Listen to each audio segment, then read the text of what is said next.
Fireside chats as we continue our stroll through Ephesians. We're in chapter 1, we've reached verse 18. What we're seeing, of course, is the way in which Paul prays, in which he prays for himself, in which he prays for others. And we gain an idea of the spiritual priorities that he thinks are important for us. And they are spiritual things. That's the important thing to notice. It's not that other things are irrelevant. It's just they have their place, in the same way that Jesus, when he said, don't be worried about food or clothing, wasn't saying they're irrelevant. He says, well, put my kingdom first, and those other things will fall into place. It's also a bit like Solomon, for instance, in the Old Testament, where he is challenged, asked what he would like, and he prays for wisdom rather than riches or power. So these are spiritual priorities, and we've reached verse 18, which is the prayer that the eyes of your heart may be opened, enlightened, in order that you may know the hope to which he has called you. That sort of prayer you'll find actually in the Old Testament as well. Open my eyes that I may see wonderful things in your law.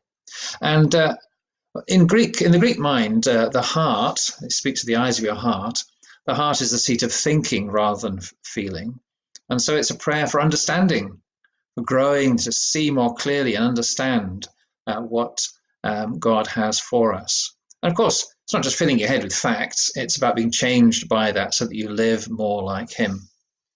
Maybe you've had something explained to you in the past that's changed your outlook. You've seen it in a new light, and might be life-changing, it might not be, but it's changed your outlook. Before the lockdown, Lynn and I went to HMS Belfast on the Thames, and that was very interesting. One particular piece what struck me, you can go into a gun turret, and they tell you that there's space here for 27 men to work.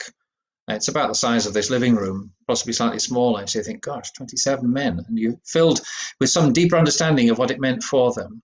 Well, that's hardly life-changing from my perspective, but you get the idea. Your eyes are opened, you see things more clearly, and things change. And what he says here, you should see more clearly, is the hope to which he has called you. That's the hope to which he called you is heavenwards in Jesus, to see him, to know him.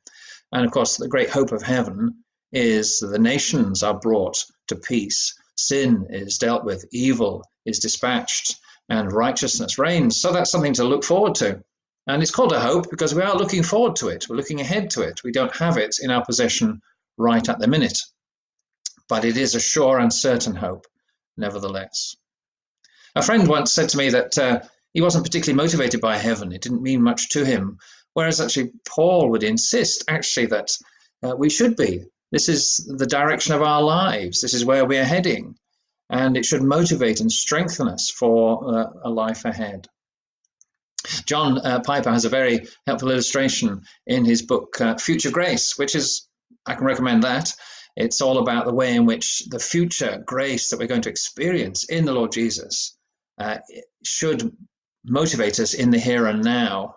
And he has an illustration of a parachute jump.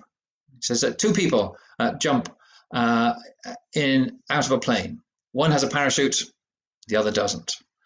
What's the difference between them? Well, initially there's none, because they're both falling at the same speed. But the crucial difference is that one of them has the parachute and the ability, therefore, to slow himself down and not be killed by the impact. And there the difference then brings itself into life, into the way that they appreciate the fall.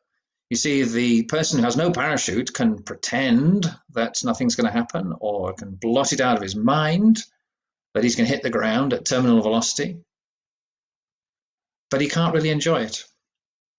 Whereas the person with the parachute, everything changes because they are able to enjoy the ride because they know the destination is secure. Well, in a way, that's to do with that. That's about us. And John Piper says, yes, that's the way that we should perceive life because we know our destination is secure. We have the resurrection of Jesus to assure us of new life, and we have the certainty of heaven in him. The destination is secure, and therefore we're free to enjoy the ride. So that's how important it is for us to take hold and grasp the hope to which he has called us. because with Jesus, we're therefore able to enjoy the ride. So get to know that destination more and more. Get to know Jesus more and more, and find his blessing and strength for the here and now. Well, may God bless you today in that, and we'll think about more tomorrow.